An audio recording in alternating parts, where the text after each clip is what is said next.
So you lead the story. Go ahead, start. You do it. You do the thing. What if? Oh, we're just gonna go to what if? Okay, well, what if ended? It ended with the Ultron situation in the Guardians of the Multiverse coming together, and it was so great. They were taken from different points in time and multiverses, and it brought together all of them that was shown on a damn show and said, "Hey, you're gonna fight Ultron." And it's like, oh. And then they had to fight Ultron and lost. And then they had to beat him. It was like, oh. And they killed him or tried to kill him. And it's like, oh. And then they was fighting and got stuck in a bubble. It was like, oh. I enjoyed it. I did, but like it literally just said, hey, season 2 coming. I was like, okay. Yeah. Like, I feel like it should have been more. The only thing that bothered me, and this was until I got context, like context is key, as you always say, the Gamora thing. Like, until I got the full like backstory to that, I was kind of upset, but I got it now, so I'm cool. Okay, why were you upset? Like, that was like, for me, like at first, like she just there out of nowhere, like, okay, like where the fuck did you get you from, like?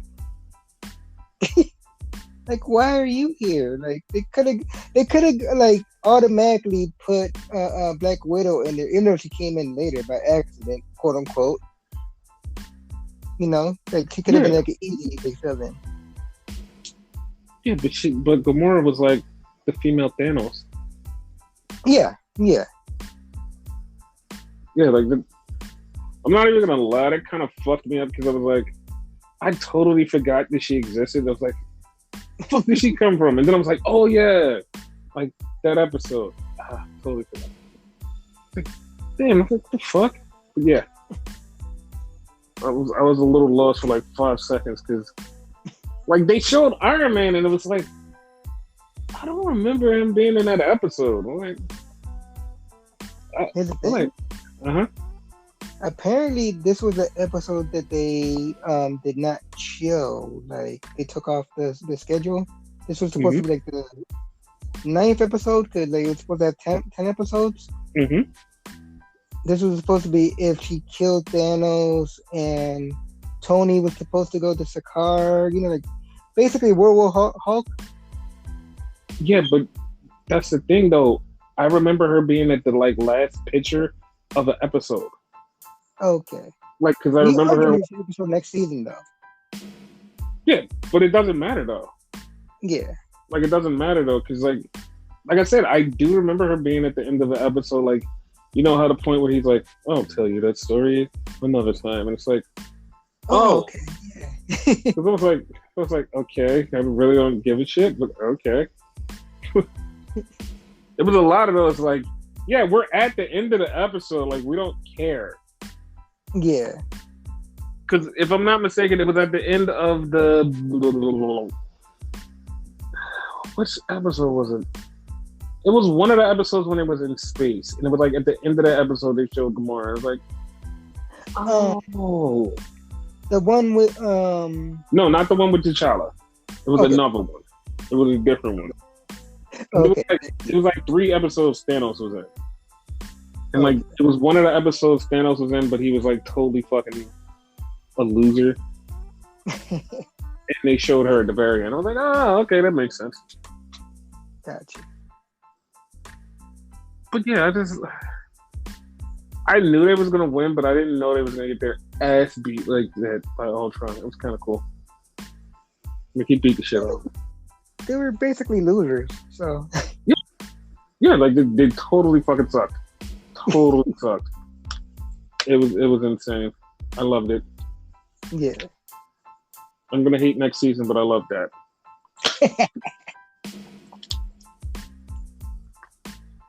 But yeah, that's how we start off the episode, by talking about something that has nothing to do with wrestling. Because you know what? Wrestling is a thing. But like I said, you're leading the show. Go ahead. You pick. The Did we have a pay-per-view? We No, didn't, right? We didn't. I don't know why. Like, yeah. Raw. Oh, Let's go into Raw. Okay. You have no snappy segue, no, just Raw. Just going at it. Yeah, I'm not you. Like, you're the heart of this show. That's why I'm the quiet storm in this. Cool points to whoever remembers who the quiet storm was. No one remembers who the quiet storm is. He's working at a goddamn, what was I about to say? An auto repair shop. He's fixing somebody's car right now. Somebody's car is actually getting fixed right now by the quiet storm. Cool points to you for remembering it, then.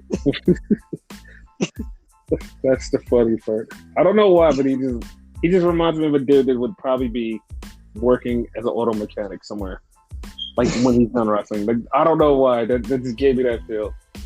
I just feel that. It's probably true though. It is. It's 100% probably true. But yeah, Raw was draft day part 2. This is the second part of the draft, and it starts off with the MILF. She walks out and says, "Hey, you know, you guys love me. I love these guys, and I'm number one pick because I made myself number one pick. Fuck anybody who says anything different." It's like, that's not how that works. Like, they have to pick you. She's like, "No, I'm making myself the pick." Okay. So she's talking, and then she gets interrupted by Charlotte. And Charlotte comes out, and Charlotte's telling her, "I'm the Raw Women's Champion. You don't belong here." And she's saying all of this queenly stuff until Bianca comes out. And she says, "I'm happy to be on Raw." And she tells Charlotte the thing that I was waiting for somebody to tell her. "Girl, you don't even go here." Like, yes, she doesn't go here. Where's the t-shirt? I don't know. So they bicker back and forth, and Becky's just, "Yeah, you two never fought each other. I think she's calling you a punk bitch. Hey, come on. Yeah. No, ooh." She's saying she can beat you. And it's just like she starts egging it on. And then Adam Pearce and Sonya come on and say, "You know what? We're going to make that match for later on tonight." And out of everything that happens, it literally, as soon as they stop talking, Jeff Hardy shows up. And it's like, the fuck do you have to do with the women? I think I just said that shit out loud. Yes, you did. What the fuck? It did make say, U.S. title match next. Like, what the fuck did that have to do with anything? It just was so bizarre. It was so fucking. Tell us there was a fucking U.S. title match. Like, what the hell? Yes, and then they went to commercial. Then they came back, and it was like, "No, we're gonna do the draft picks now." So they selected Becky Lynch. Then they selected the Usos for SmackDown. Then they selected Bob Lash for Raw, and they selected Sasha Banks for SmackDown. Now, here's my problem. I didn't like that they selected the Usos for SmackDown. Because, like, Paul was back there, and Paul was like, "Oh, thank God, I'm glad that they got drafted." And it's like, dude, I would have rather this play out a longer storyline, like, later on in the night, not just, like, immediately first pick. Like, I would have loved it to play out, like, later on. And, like, what I really wanted to happen, them to get drafted to Raw, and then Paul do some dumbass negotiation to get them back somehow. Exactly. But, like, none of that happened. They're just like, it happened. It's like, but yeah. It's just like, it happened. Whatever. Also, in my opinion, that, like I agree with that 100%, but I also would want Bobby on SmackDown. Like, I think he deserves a refresh at this point. I mean, he has a lot of new toys to play with. And we're going to get through that in the rest of the draft. But yeah, he has like a lot of new toys to play with. Yeah. So it was like, okay, well, that's a thing. So then we get back to the U.S. title match. Damian Priest versus Jeffrey Miro Hardy. So Jeff is talking about my creatures of the night. I'm here, and I think I may need a new refresh, a new ego. And like everybody's like, oh my god, it's gonna be Willow. And then some people was like, it's Antichrist of professional wrestling. The Renegade just out of all things goes, it's gonna be Itchweed. Like, what the fuck?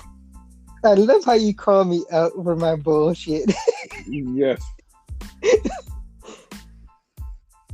Like real shit. I'd just be so mad. So Jeff's doing his interview. He gets interrupted by Austin Theory. And Austin Theory's coming out there and he's just like fangirling. And at the point, Jeff is like, what the fuck are you doing, man? Like, what's going on? He's like, I just want to take a picture with you. And the whole time I'm like, he's going to fucking hit Jeff. So he takes a picture. Can I call you on your bullshit for this one? What? Because you got mad at Jeff. Like Jeff kind of acting like a dick here. Like, I don't like that. Like, kind of like saying, like, Austin trying to be nice to him and he being a dick. Because, like, him and I both know what was happening. We knew he was going to fuck him up. Oh, I seen it too. Yeah, don't act like it. Don't act like, man, why are you out here? You're going to fuck me up. Just be like, you know what? He might actually be cool. Because for that split second, he was cool. He took a picture with Jeff. Then he fucked Jeff up and took a picture with Jeff while Jeff was on the ground. It was yeah, it was like, that's fucked up, but that's funny as hell. Legit, like before and after type of shit. Yep. It was actually pretty funny.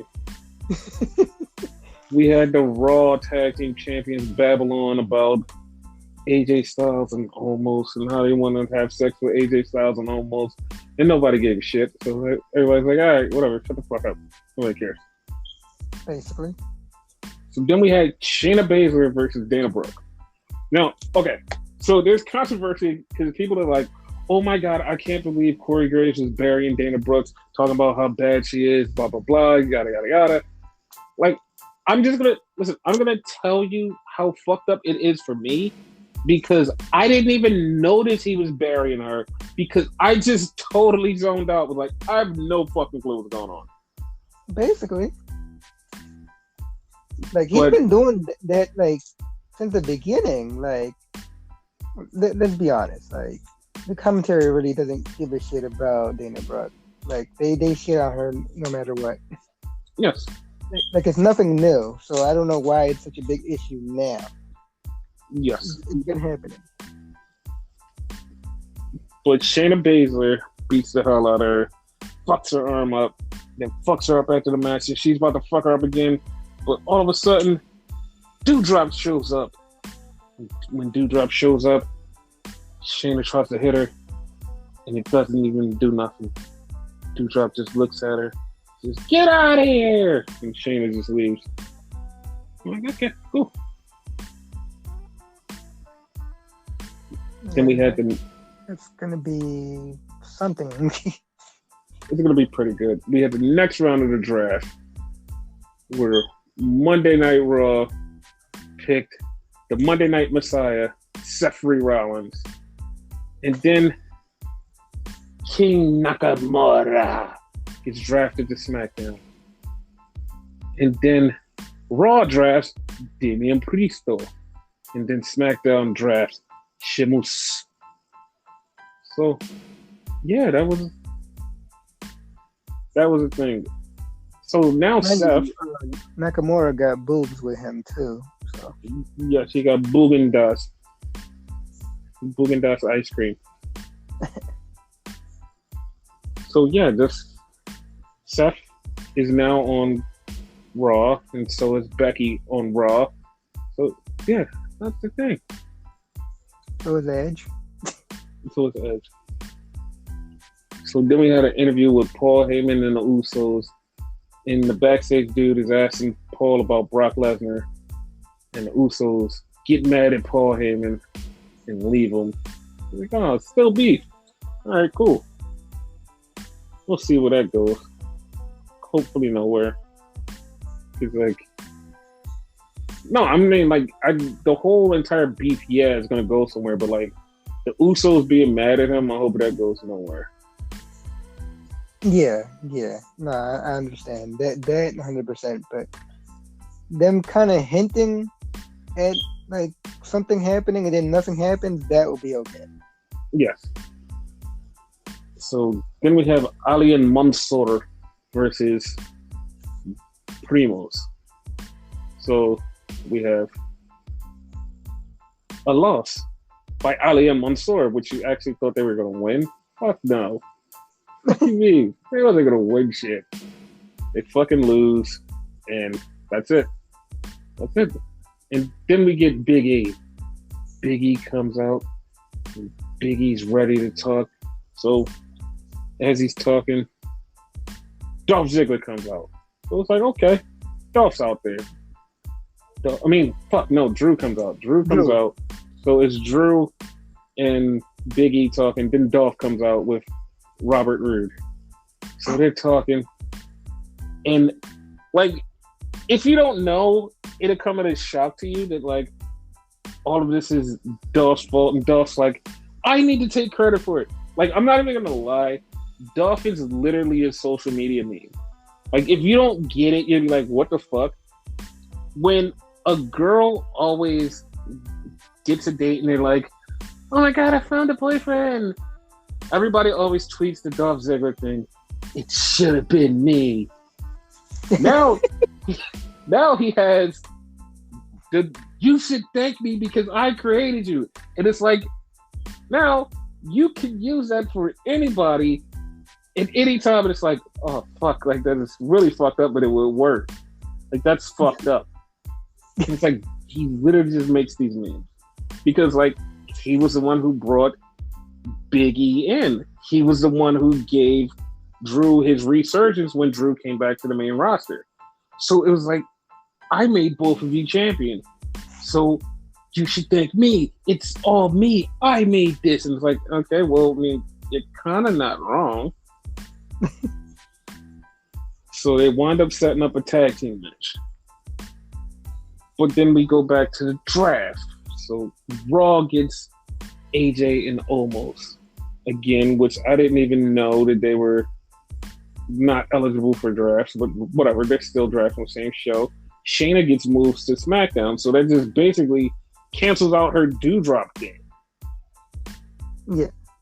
Kevin Owens reluctantly gets drafted to Raw because he'll be drafted to other places later. So, yeah, this temporary draft. SmackDown gets Xia Li also. It's like, okay, well, that's new. That's interesting.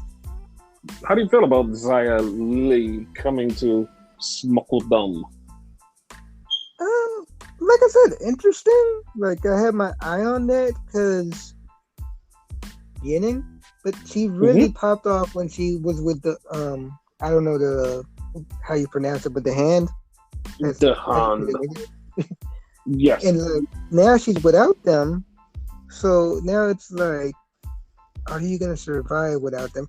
I kind of had the same fear with Austin Theory, because like he really did good with the way, and now he's by himself. So hopefully they both do good, because I'm fans of them both. Yeah, we'll see. Yeah. So then we have the Dolph Ziggler and Bob Roode versus the Big D and the Big E.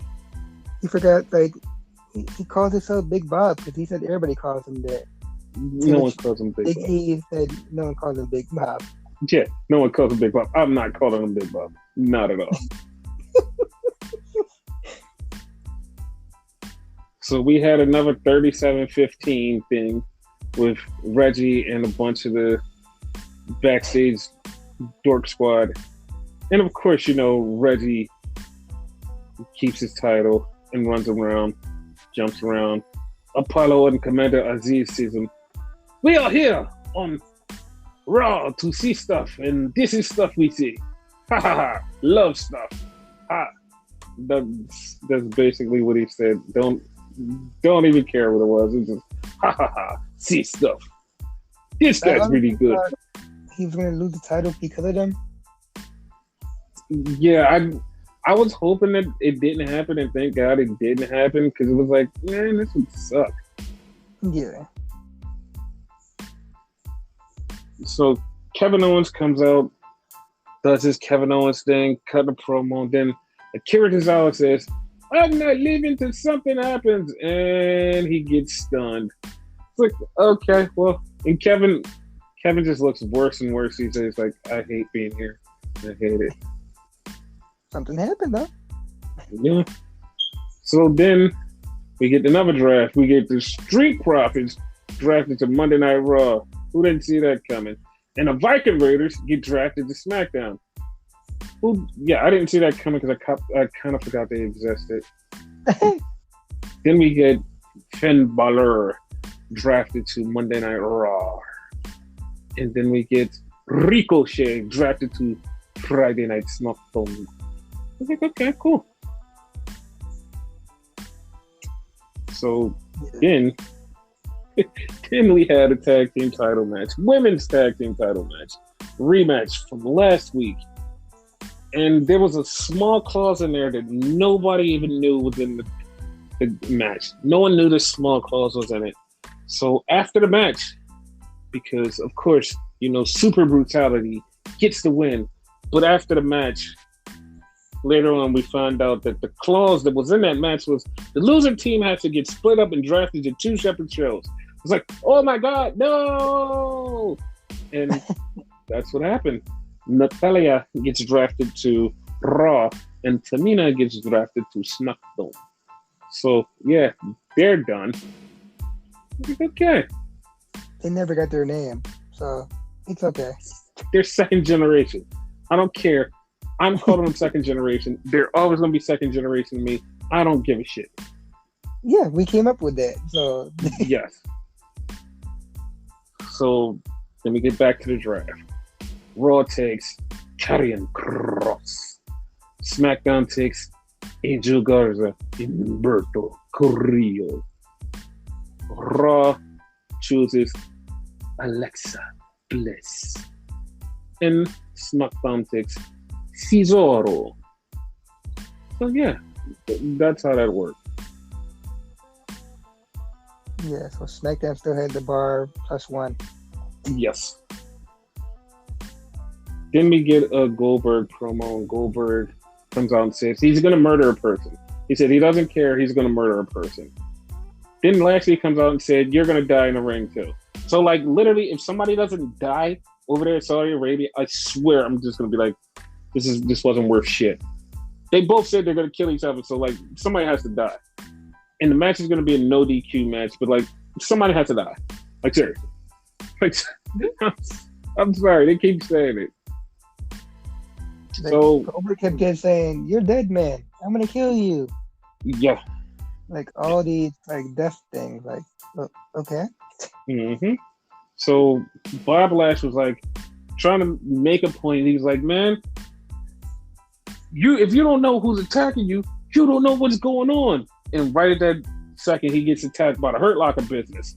So the Hurt Locker business comes in, attacks him from behind. Goldberg beats the shit out of him.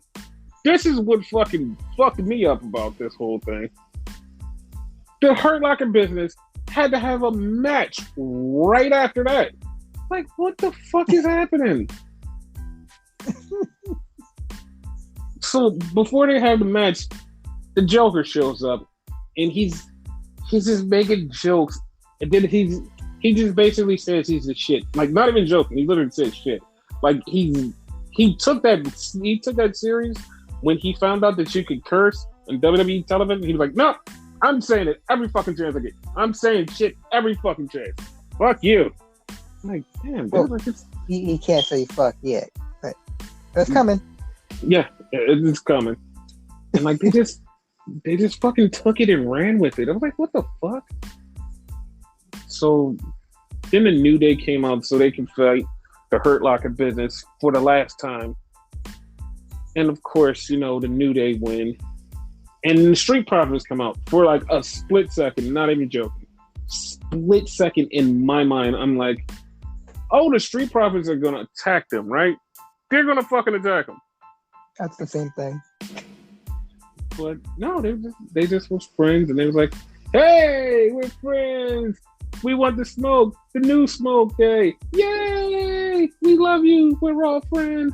Woo!" So then we had an odd thing because it was Randy Orton coming out to challenge Omos. And he's like, yeah, I'm going to fight Omos. And he just basically gets him out there so he can RKO AJ Styles. And it's like, why? Like, I'm very confused. Like, you're the champions. They should be trying to bait you into a match. You're baiting them into a match. I'm so confused. Like, it's pointless because Omos gets in there and he gets, like, the shit off, like, they're tag team champions again. Exactly. So then we go back to the draft. And Raw drafts the most beautiful woman in WWE, their standards. Carmella to Raw. Then SmackDown gets Ridge Holland. Like, okay. So, yeah, and then Raw gets Gable Stevens. And it's like, okay, like we've heard that he was gonna show up and he's gonna be part of. Now he's drafted to Raw, and it's like, okay, that's different. Like, he's still doing like amateur wrestling shit, but he's drafted to Raw. All right, whatever. We'll see how that works out. And then the last person to get drafted was Samuel Zenin to SmackDown. So yeah, that's the thing. Woo! Then we have the main event. I'm glad you said woo, because the main event featured the woo, which is Charlotte Flair and Bianca Belair. But before the match starts happening, the MILF shows up and she's coming down to the ring. I don't know why the fuck she put on this black lipstick with like a white line down the middle. It was like, what the fuck? This is weird as fuck. But like, whatever, she could pull it off. Yeah. So they have the match. It's a pretty good match. And of course, Charlotte gets the win. It's like, okay, Charlotte gets the win. All right. But Becky gets in the ring and she attacks him. Beats her down. Just beating her ass. It's going down. And just all of a sudden, here comes Sasha Banks. Just beats the shit out of everybody. Except for Charlotte. Because Charlotte was missing. And Charlotte was gone. Don't know why Charlotte just disappeared. I guess because she's a champion, you know. But yeah. Probably, yeah. So yeah. Sasha beat everybody down. Setting up their match at Saudi Arabia Crown Jewel. Yeah. Then we find out that Liv Morgan gets drafted to Raw, which is sad because there's no reason for her to get drafted to Raw because she was way better on SmackDown, but that's how they do. Whatever. Yeah, that's sad as hell. Yeah. See what others that move they do, because at this point, like, everybody else are free agents, and basically they can choose where they want to go now. Yes. So, yeah, you're in control. Yeah. Where do we go next? Before we go to NXT, No. 2.0. It's Mm-hmm. 2.0 for those that don't know. Mm-hmm. What's going on at NXT UK? I'm glad you asked. So the finals of the tournament is over. It was Noam Dar and Wolfgang. They're going at it and they're having this match. And the match is like, it's funny as hell because like the match is going on. And all of a sudden, just like Noam Dar picks up the fall. That first fall. It's like, all right, 1, 2, 3. Yay! He picked up the fall. Noam Dar's out there with Shaw Samuels, and Shaw Shambles is like happy. The Gallus Boys is out there in Wolfgang's corner. And they're literally like, you gotta come back from this. You have to come back for this. The bell rings for the next fall. I'm not even joking. It rings for the next fall. Wolfgang, bam, hits Noam Dar. 1, 2, 3. God damn, they meant to come back from the next fall. He pinned them immediately. He was like, okay, we're going to the next round. So they're going at it. And Wolfgang gets knocked out. And he's outside. And Nigel McGuinness is like, count him out. It's over. And I'm like, wait a minute, does count count? And apparently countouts don't count. I'm like, okay, so you can't get counted out. He had to get back in the ring for the match to end. It's like, okay, well, that makes sense. So Wolfgang is setting up Noam Dar. He's about to lay him out. And right as he's about to lay him out, Jordan Devlin comes out and attacks Joe Coffey. So Wolfgang turns around and was like, no, don't attack my team. And you get fucked up by Noam Dar and you lose. It's like, damn, that's your fault. It was all your fault. So Noam Dar going on the face, Tyler Bate. It's kind of obvious if you use wrestling logic, though. True. So what's really like non-wrestling logic is, so a couple weeks ago, Blair Davenport got suspended. She kept interfering after people's matches. And one of the people she beat up was Stevie Turner, who's also a heel. So Stevie Turner last week was like, yo, I don't care what I have to do. Get Blair Davenport back in here so I can beat her ass. So Sid Scallop goes, you know what? I'm going to do that. So he brings Blair Davenport and says, hey, you're going to face Stevie Turner next week. And I'm like, they're both bad guys. What the fuck is happening? So that's the thing. They're facing each other next week. I guess. And this is fucking me up. Because this is the same thing Gallus did. Gallus, for the last couple of weeks, for like months ago, after they lost the tag titles, they both kept saying, yo, I'm tougher than you. No, I'm tougher than you. So they just kept going to out-tough each other. And it's like, okay. So now they have switched that to Subculture. So Subculture, Mark Andrews, was mad at the other dude, I forgot his name, Sam Gladwell. His name's Sam Gladwell. So he's mad at Sam Gladwell, and he's like, he punches Sam Gladwell, so they have a match. Sam Gladwell just fucking beats the shit out of him. It's like, okay. Like, you asked for this.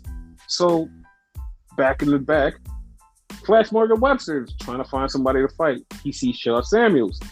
And he walks up to Shaw Samuels and like, hey. He was like, what do you want? Before Shaw Samuels can finish it, Mark Andrews Flash Morgan slaps the fucking shit out of him. He's like, whoa!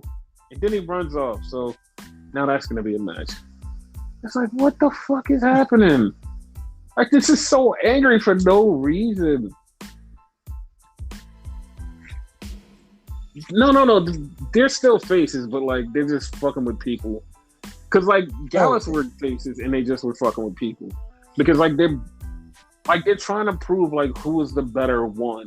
And I don't like it because, like, if you've been watching for at least 6 months, you've seen that same story play out with Gallus. And it wasn't like, oh, Gallus broke up. They're still a tag team. But like, they just want to prove which one was better out of the three. Yeah. So it was like, it's just a blah situation. In your words, copy passive. Yes. So we had Jenny versus Millie McKenzie. And Millie McKenzie, like, her whole new gimmick is she's being trained by Meiko Satomura, and she's going to be cool, but she keeps losing every fight that everybody calls her out in. It's like, you're not winning. You're supposed to win. And it was fucked up because Meiko Satomura came out there to watch the fight, and she's like, all right, she's going to win, right? And Jenny just beats the shit out of her. And it's like, well, what the fuck is the point? Like, it's not helping. You're not helping. That kind of reminds me, like, mind you, like, full discretion, I didn't like watch this, but by the sound of it, it kind of sounds like how, like, when DDP was helping Christian back in the Ruthless Aggression days or whatever, and Christian kept losing, and then Christian eventually won and turned on him. So she might actually turn on and make a second more. Yeah, no, I definitely see that 100%, but like it does like the thing is like these matches aren't making her look like the greatest.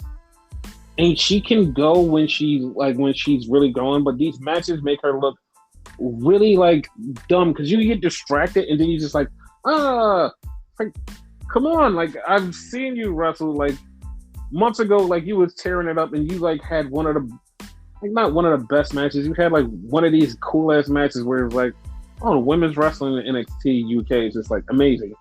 But now it's like you're losing from the dumbest shit, and it's like this is not a way to make me care about her versus like Meiko Satomura again.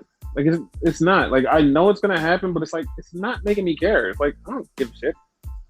Like it's gonna be a good match, but it's like I don't give a shit because the way this story is going, it's just like it's even taking too long. It's just like not hitting it for me. Yeah. So yeah, that was NXT over there. So NXT 2 right here starts off with toxic sexuality. I mean, attraction. Wow. I mean, no, if you literally go on any social media, once toxic attraction is on screen, you'll see how sticky it is. It's just sticky keys. 100% right. It's just sticky keys all over, and everybody's like, "Oh my god! Like this one's too hot, that one's too hot, this one's too hot." I mean, it's like, all right, like stop, stop. The fuck. So Mandy Rose ends up facing Ember Moon. It was an okay match. It was so okay that I forgot how this match went, but Monday did win. But it was like, I totally forgot because it wasn't like spectacular NXT cool ass matches like I'm used to type thing. You know what I mean? Yeah, she won with like a running knee, and Ember seemed like she's gonna snap. Like she's gonna keep losing. She's gonna like fuck around and kick someone's ass real bad after the match. Yeah, because she did like a backstage promo afterwards with like kind of like hinting that she's gonna turn to like the dark side of Ember or some bullshit. And it was like, all right, I mean, I'm cool with a new refresh of Ember Moon. Totally cool with that. Yeah. Not mad at it.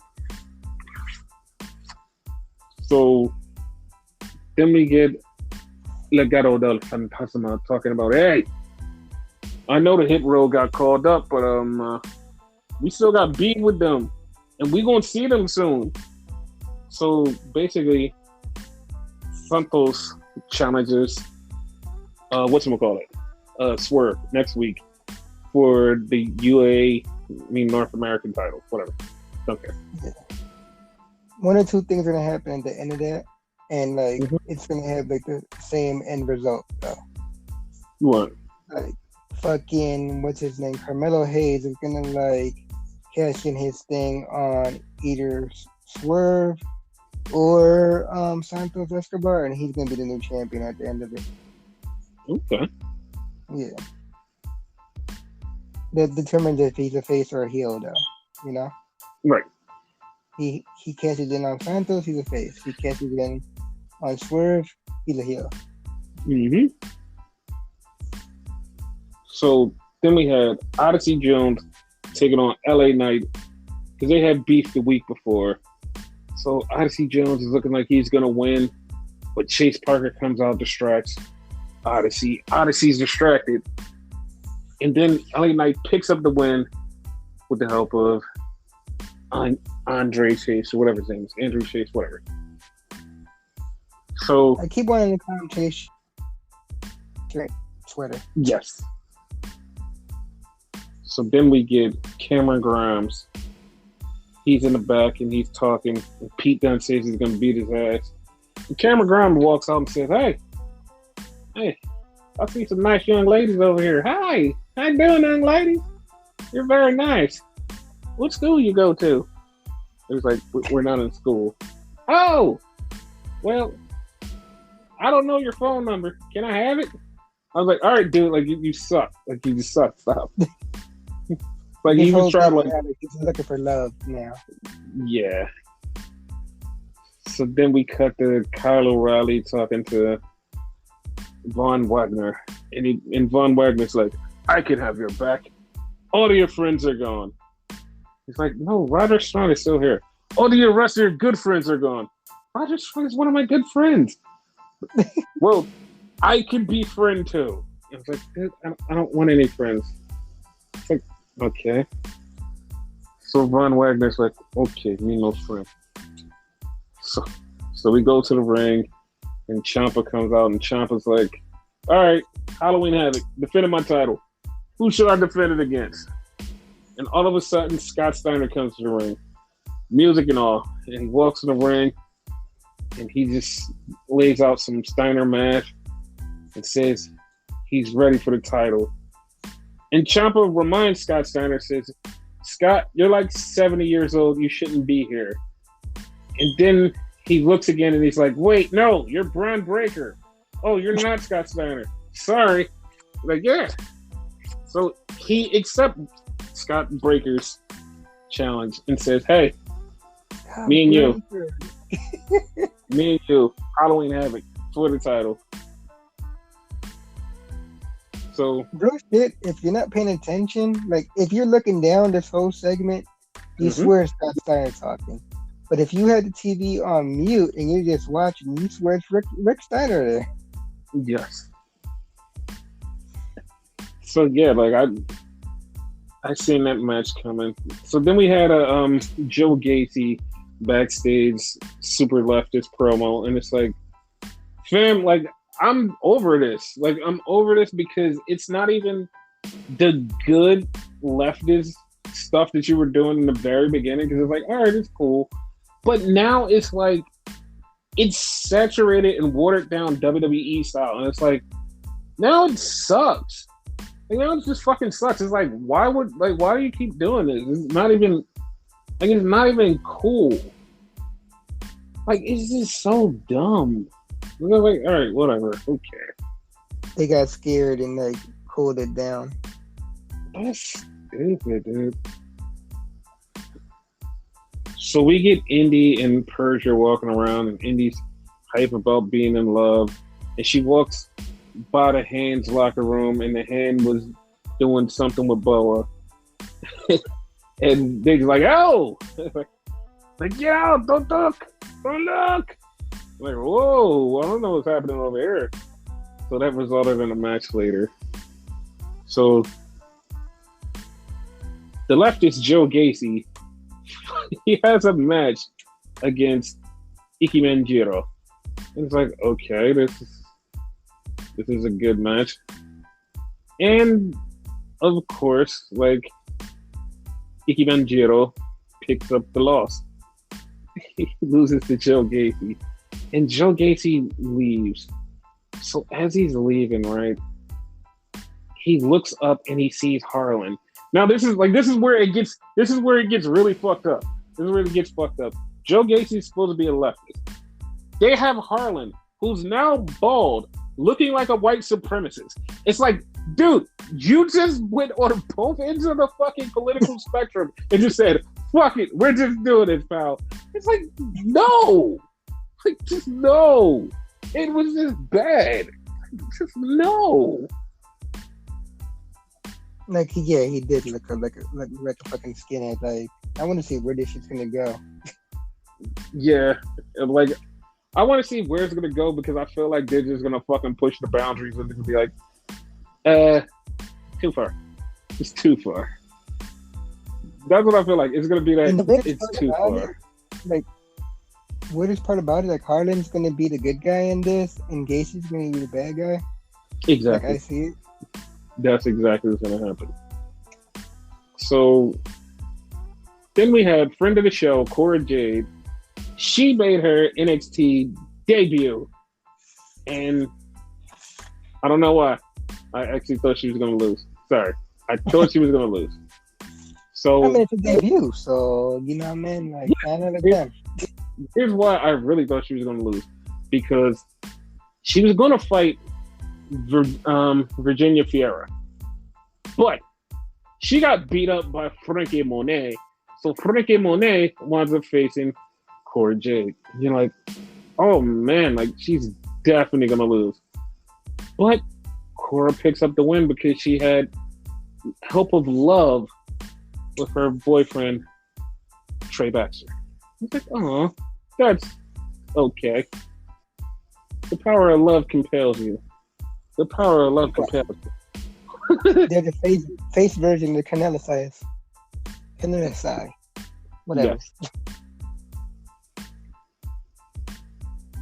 So then we go to the back. MSK is warming up for what we thought was an 8-man tag. Now turns into a fatal 4-way tag for the tag team titles. It's like, when did that happen? Like, oh, that's always been a thing. It was a Mandela effect. It's like, no, it wasn't. It literally said it on fucking social media and at the end of the show. No, Mandela effect. You're wrong. Like, literally, while that shit was going on, I'm on Instagram and I saw the fucking, like, picture. 4-way. I mean, not 4-way. 8-man tag. Yeah. Like, what the fuck? So then we get another backstage promo with Ciampa and Joe Gacy. And Joe Gacy's like, hey, I want a shot at the title. And Ciampa's like, no, go out there and earn it, bitch. I'm like, okay. So they're going to face each other next week, and if Gacy wins, he's in the match. Yeah, well, we know that that's not going to happen. Yeah. Because, like, Harlem's probably going to show up and, like, scare the shit out of him, so that's going to be a thing. Probably. So then we get Cameron Grimes versus Peter Dunnerson in a match that I thought would have been better, but it was okay. And, of course, Peter Dunnerson gets the win. Peter Dunnerson gets the win. Kyle O'Reilly comes in the ring, and he gets, like, super murdered by Ridge Holland and Peter Dunnerson. And, like, they're killing him. He's dead. Yeah. And the funny part is, like, he's dead, and, like, we're all expecting Von Wagner to show up, and it's like, nah, not showing up at all. Like, what the fuck? Why? He did tell them, like, not to go out there. Like, we're not cool. Dude, we're not Dark Order in this. Fucking go out there. Stop it. What's the fucking wrong with people?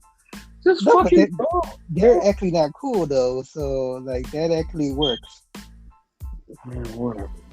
He did show up, like, after the beatdown, however, though. Yeah. Then we had a Hit Row promo. They're going to be there next week to have a fight. So then, the time that everybody was waiting for, including the people in the audience, Tony D'Angelo shows up. How you doing over there? So Tony D'Angelo shows up, and it's really funny because, like, as soon as he gets in the ring, he's talking, and then, like, he walks up on the ref like, hey, how you doing? Here's a little money. You want to fix the fight for me? The ref's like, no, I'm not going to do that. I'm not going to do that, sir. I'm not going to do that. I will kind of look the other way. Wait, what? I'll keep your money, though. Yeah, that shit was kind of funny.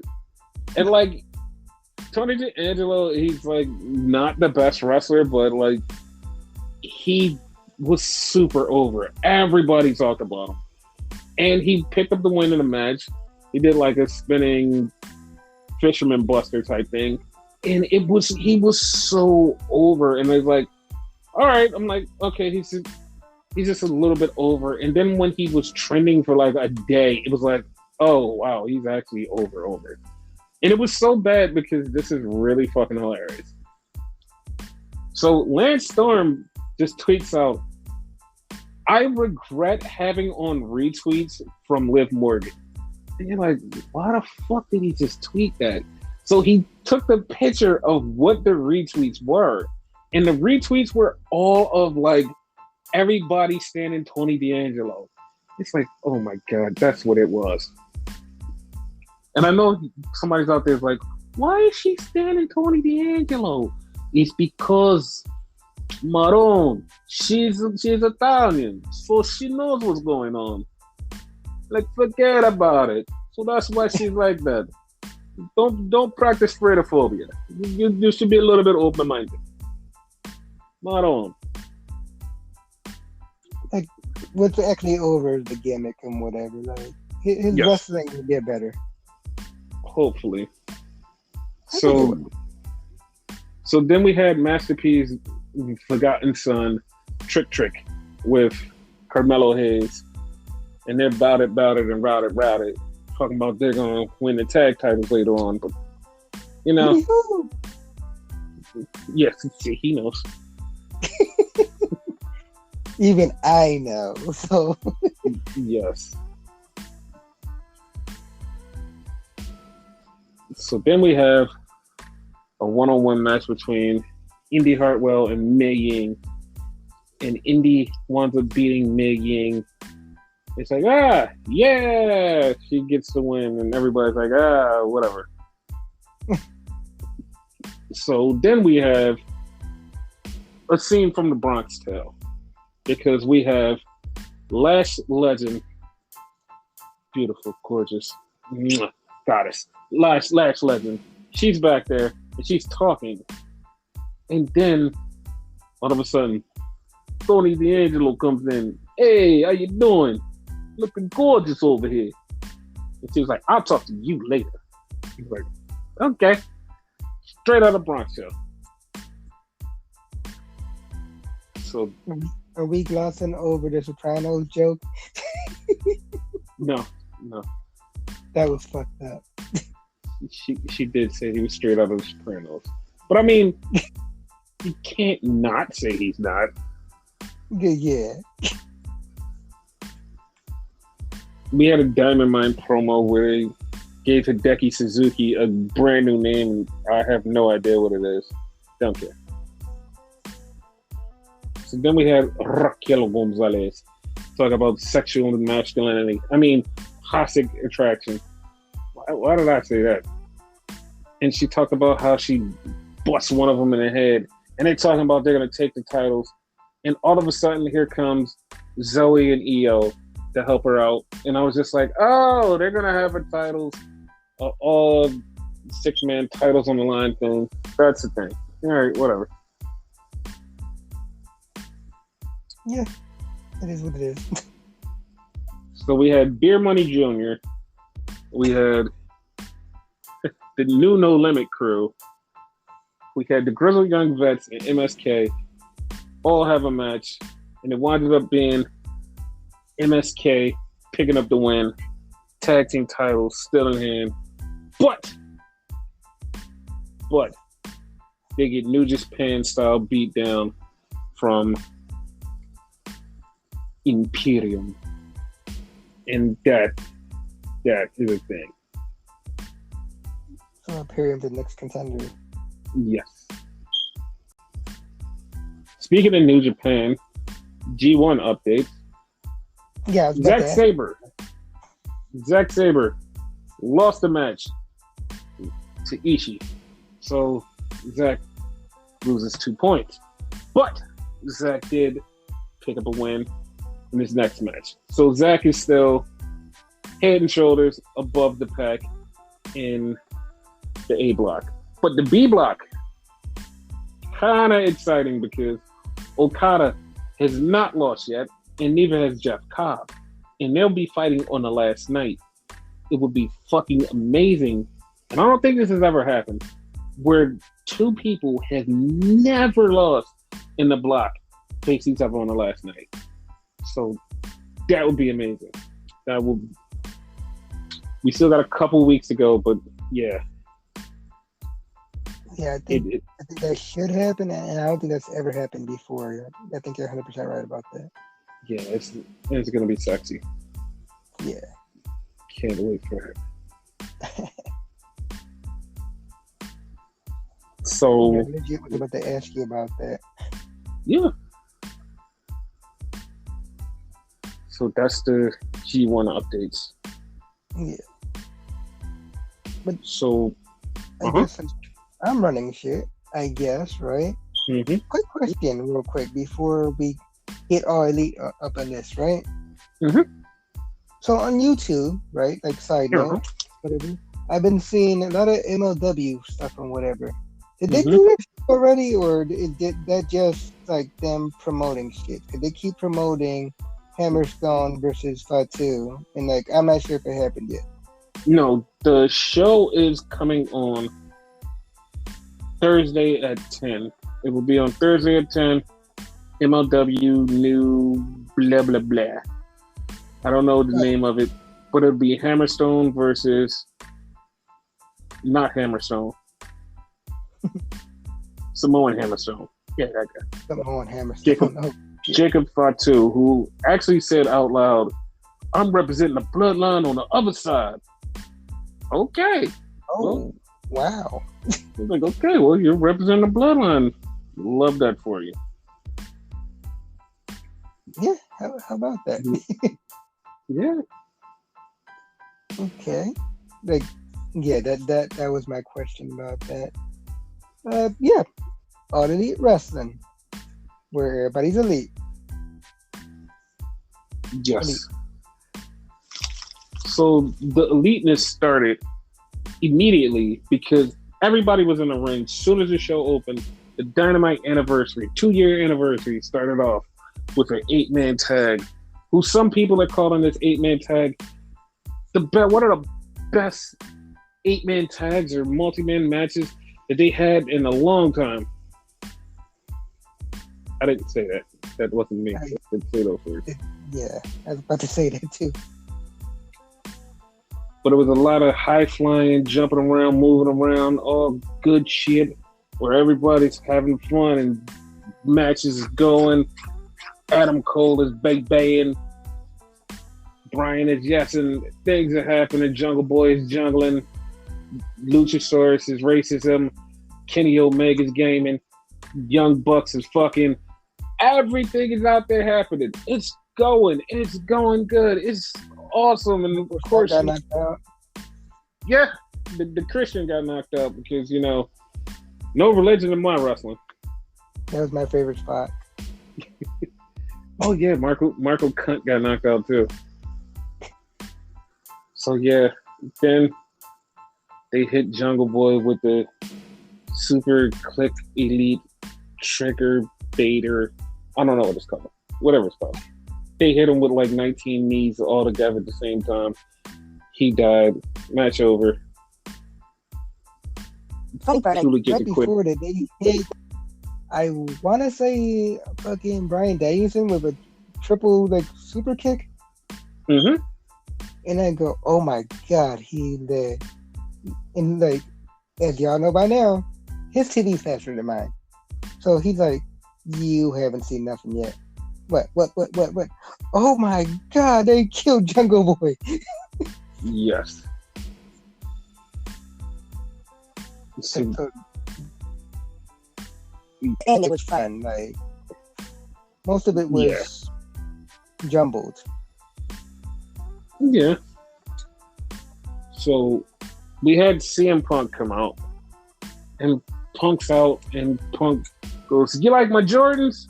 I was like, that was a weird thing to say, but yes, we like your Jordans. So he's talking to the Philadelphia crowd, and he's like, "Yeah," he's like, "I know you guys cheesesteaks." Like, he said cheesecakes, and everyone's like, "Huh?" He's like, "I meant to say cheesesteaks." And it's like, that was a rare fuck up for him. I was like, okay, that was rare. So and the fans were getting on him. He's like, do you want me to give you cheesesteaks or you want me to wrestle? They're like, no, fuck it, we want you to wrestle. So he says, Daniel Garcia, see you on Rampage. And of course they would. Yeah, I wanted to. But they're taping it the same day, and it's like, whatever. So he gets out of the ring, he takes off his shoes, and he gives them to a kid. And I was like, wow, that's awesome. Then we cut to a bonfire at the Vanities because it's a bonfire in the back of Cody's house, and Arn is burning Cody's suits, and Cody's like, "Why are you doing this, Arn?" And Arn says, "It's because you abandoned us." It's like, wait, what? And you think about it, it's like, wait, Cody did abandon him. He just like left them in the middle of shit. Like, oh yeah, he actually did fucking abandon you guys. Oh, that's fucked up. So Cody's like, but what do you want me to do? You want me to just keep staying here? He's like, what do you want? And Arn goes, he's like, you should have just left the star on your face. It's like, oh, you went there. Like, what the fuck? Yeah, so Cody like kind of, I don't know if he's coming around. I don't know what the fuck is going on, but like, it's weird. By the way, like, fucking Arn smacked the piss out of him too at one point. Yes, I like that. So then we had a Robert Fish versus a Samuel Guevara match. And before the match, Sammy was talking to Fuego del Alanto, saying, "Hey, Alabama, whatever, country boy, the country boy with a lucha mask." And he's talking to him and says, "I brought you a Ford F-150," and he was like, "Now you can't tell which one I am." And they say, "We're gonna have a match." Like, okay. So Bob Fish and Sam Guevara have a match. Match is a match. Pretty good match. Sam wins. Then he gets beat up by America's top people. I like this. Hate it. Fucking hate it. So they're beating the shit out of him, and then Jericho's song comes on. Jericho comes down with pyro, mind you. With fucking pyro. Comes down, beats the shit out of him. They run off. Paige Van Zandt is like, "Yo, check out my OnlyFans, yo. Check out my OnlyFans." It's like, okay, Paige, whatever. And fucking Dan Lambert is talking, and I'm like, "Yo, can you just please stop? Like, just go the fuck away. Like, this is the most annoying part of AEW other than the thing I always complain about." But it's like I can't stand this whole entire thing. Like, not even just because it sucks. It's because it's horrible. It's fucking horrible. And then you have on top of that Jericho. And it's like everything involved with Jericho is just horrible. Plus, like, the fact that this already sucks. It is the worst thing on this show. And everybody's like, this is the best thing on the show. It's like, why? Because it has a couple of UFC people here and a fucking OnlyFans chick? Like, what are you talking about? Like, why? Like, this sucks. Yeah, like, this is not needed at all. Like, Dan Lambert, like, I feel like he ruined shit. Like, you realize he's been at other companies? Like, he was at Impact and he was at MLW. So then they had a promo with Platinum Max Caster and his friend, I don't even remember, Anthony Bowen. And like at that exact moment, it took me back to 1999, where I channeled my Kurt Hennig and Barry Windham and Kendall Windham and said, "Rap is crap." I hate rap. Rap. Crap. That's exactly what it made me say. And I love rap. That's what it made me say. That's how bad he is. That's how bad of a rapper he is. It made me say, I hate rap. That's what it made me do. So then we go back to the ring. Tony Schiavone says, "Yo, we have a huge announcement, something that you guys never expected." And it's like, it's the TBS title, isn't it? It's the TBS title. Yay. Secondary women's title. We legit see, like, sagging her arm, and it's a fucking belt, obviously. Like, yes. It's like, what the fuck? It's like that one time. What's his name? Teddy Long was gonna like have a new belt, but they never fucking showed it. Yes. So she shows the belt and they says it's gonna be a women's title, secondary women's title. It's the TBS title. Looks exactly like the TNT title, but it's for women, just in blue. And it's like, okay, well, that's a thing. And the funny part about it is, like, we literally, our last podcast, we left off saying Jade Cargill should win the TBS title. We come back to this podcast. Hey, it's a TBS title. Oh, yeah, we talked about that. Whatever. Yeah. But I don't like it. Yeah. So they're doubling down on death with the Darby Allin thing, talking about how his uncle died and how he this and that and whatever. And he says, I've met a million guys like MJF.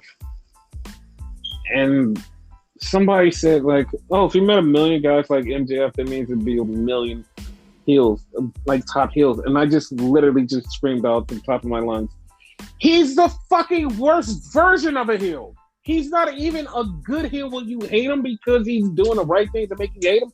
You hate him because he sucks. Yeah. So he's boring. Yes.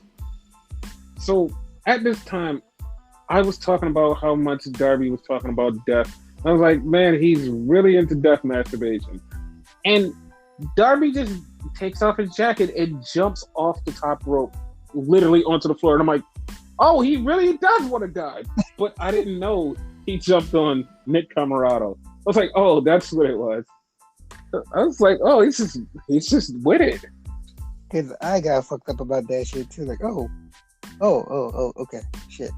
Yeah.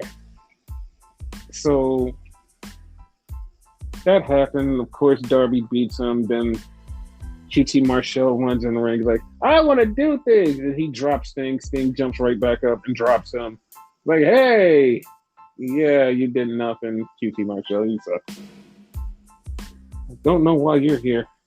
So the Dark Order are in the back, and they're talking about how they're getting back together. Now they're going to vote on everything.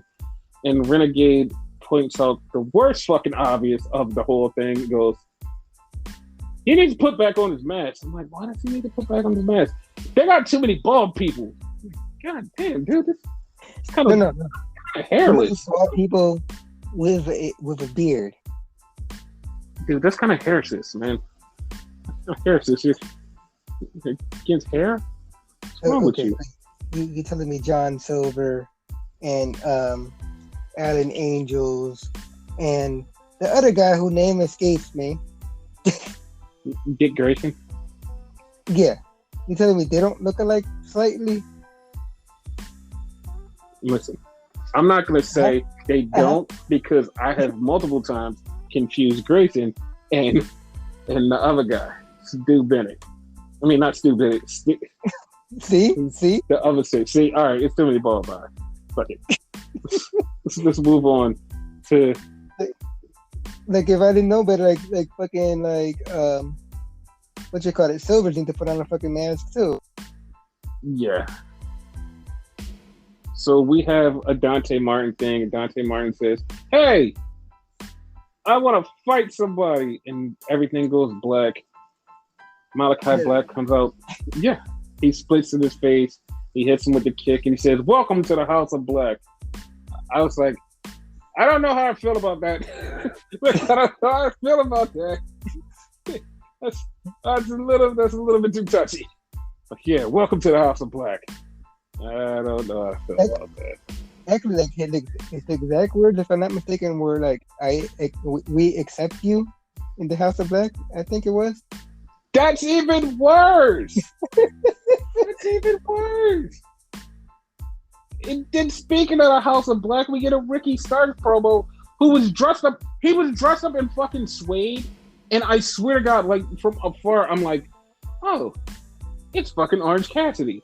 No, it's goddamn Ricky Starks. 100%. He looked like fucking Orange. So he's talking shit about Brian Cage. Brian Cage comes out and he's like, "I'm gonna fight you." I'm like, okay, cool, whatever. So yeah. So then we have a promo of all the women who wants to be in the TBS thing, and we start off with Linda Rosa, then friend of the show Sky Blue, then Ruby Soho, and then Jade Cargill, who says that she's going to get the belt because TBS stands for That Bitch Show. Ooh. She wins. Yes. So then we had Hikaru Shida versus Serena Deeb. If Hikaru Shida wins, she gets her 50th win and gets a trophy. As soon as this match started, Renegade said, "Wouldn't it be great if she loses?" No, I said, would it be funny? Would it be funny? Yeah. And I'm like, listen, I want that to happen, but I don't think they're going to make it happen. No, they said, fuck it, we're going to make it happen. And she fucking lost. She fucking lost. And the funny part about it was a lot of people was like, that's kind of fucked up. And I'm like, that it's literally just a 50 wins. So no matter what, she could win anytime and get that trophy. It's not determined on like, oh, you have to do it now. It's like, no, she could win it in like 2 years from now. Like, she got her 50th win. Oh, she's the first to 50 wins. All right, yay! It's no thing. And it really didn't matter at the end because Serena Deeb gave her the trophy at the end. In her face. So, yeah. So then we had Darby leaving, and we had a bunch of friends come out, which was actually Retribution, who said, "You know what, Darby? We want you to join the Death Orgy." He's like, "Okay." Because they hit him with a chair. They fucked him up. They tried to kill him, and I was like, "Oh, this is great." They did the 2022 version of the long dart to him into the stop signs. It's like, oh, they fucked him up. That's great. And then Retribution did the tornado onto a bunch of fucking railings in the stop sign. And then one person gets out and gets on the skateboard, and everybody's like, "Oh, that's MJF. It was MJF on the skateboard." I'm like, no, Ali's the leader of Retribution. You guys are wrong. So yeah. Side note, right? Uh-huh. Like, obviously your Retribution thing is a joke, and this was quote unquote the Pinnacle, right? Mm-hmm. But they were all wearing like ski masks and whatever. At the very same time this is happening, Sean Spears is on Twitch. Yeah. So y'all tell me what the fuck happened here. Exactly. It was Retribution. Cause for some odd reason, I think like the rest of them were not the rest of them either, except for Wardlow. Mm-hmm. Because I'm questioning even MJF at this point. Yes. So then we had Leo Rush talk about Leo Rush financials and how he wants to sell an NFT to Dante Martin. And he says, "I could be your manager. I could call you up and let you know how things are going. Like, I think that we can work together and we can be fine." And all I'm thinking of, I would rather see you two fight because I just want to see some flying fucking matches. Fine. But he's like, "No, I want to be his manager." I'm like, you did that and you made Bobby Lashley world champion without you. So yeah, that's the thing. He made him U.S. champion? Yes. But it's going to lead into that, though, them facing each other. So. Yes. So then we had a Britt Baker promo, and she was with Jamie Hayter and Riva. And Britt Baker was like, "I'm on top. Whoever wins that other title is on the bottom, but I'm DMD. Yeah." Okay. Yeah. So then we had the Ski Mask Battle Royal. I mean, fucking wrong. We had the Casino Battle Royal ladder match. And it started out with Pac and Orange Cassidy. They were going at it. Then Andrade got in it. And then Lance Archer came in. Then John They're a commercial Moxley. break. Yes. Then John Moxley came in, and Money Matt Hardy came in, and everybody was in. So I had heard like 2 names floated around for the main event, like for the Joker. I'm like, all right, 2 names were floating around, and I'm like, either one would be perfectly fine. And one, if that one person was in it, it would have fucking broke a lot of people's brain. It'd be like, oh my god, this person is the Joker, and I was like, I didn't lend it. Like, I was like, you know what? I'm just gonna, because I didn't want it to happen. I'm like, I don't want that to happen, so I'm not gonna say it, and I'm not even gonna say it here because I don't want it to happen.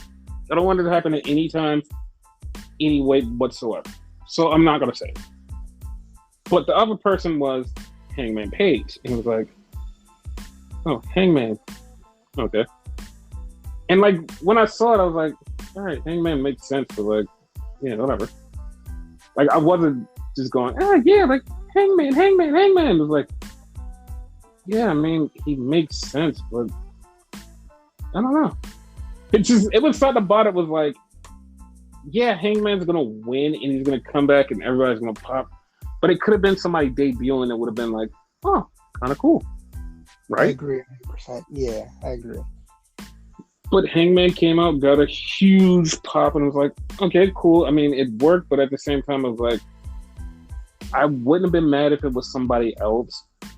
Like, I know this is like the way to get Hangman back into the title scene because Hangman wins, which makes him number 1 contender. But, like I said, I wouldn't have been mad if it was somebody else. Because, like, a lot of people, including myself, are at the point where we're just like, it doesn't matter when you give Hangman that title match. Hangman's going to be over as fuck when he gets that title match. Yes. Like, fortunately, like, he's getting it really soon. But, like I said, no matter when it happens, Hangman's going to be over as fuck when he gets that title match. So, yeah. That was a good match. Like, I always like these matches because they're so unique. So. Yeah, because like they have a totally different rhythm than a lot of things that we've seen before. It's like a totally different rhythm. Like, that makes sense.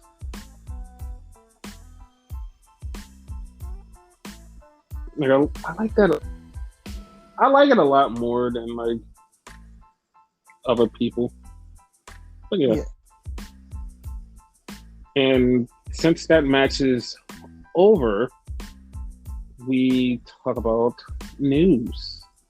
Because that was the end of AEW. So news. Quick question, right? Which is actually a segue. Like, I'm currently watching Impact Wrestling. Did we talk about them introducing a new title yet?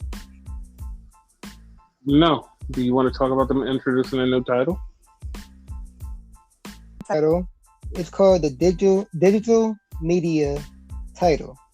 See, it's so convoluted, like it was even hard for me to get it out. You just say internet title, like fuck it. But that's pretty much what it is. They're doing a whole tournament with that shit. So that's really all. Yeah. And so, wow, Women of Wrestling has returned and is going to be on a streaming service. I don't remember exactly what it was. And there was a lot of big news out of it. And one of the big news was AJ Lee returns, or AJ Mendez. She's back. So a lot of people were excited, especially like a lot of fans of hers personally was like, oh my God, like she's back. And we all kind of knew something like this was going to kind of start happening because Punk was back. And I know it's not a mutual symbiotic relationship where both of them have to do something at the same time. But you know what I mean? Yeah, like not in the same company, whatever like people expected, you know. Yeah. But like she's back, and she's not technically going to be on screen, but like she's going to be a kind of producer and like running the show, which we know is probably going to more than likely wind up with her in the ring eventually. And this is really cute, and I like this because it was so cute. She just tweets on social media like, "Hey, I'm back." He's like, "And I know all of my kids are happy to see me." And like she said that and was like, "Yeah," I'm like, "Get her fans." And I totally just went to her fans. So as soon as I see that, like, Cora Jade tweets out, "Mom?" Like, I was like, wait, oh my God. And then, like, she tweeted pictures of her meeting AJ Lee. And then Sky Blue was like, "Yay, Mom's back." I'm like, you didn't mean just, like, the fans. You meant your kids that you inspired. And, like, all of these girls who, like, were inspired by her was like, "Mom's back." And it's like, oh my God, you have a full generation of kids that like grew up on AJ Lee, and it's like, oh my God, I'm not ready for this. I'm not ready for this.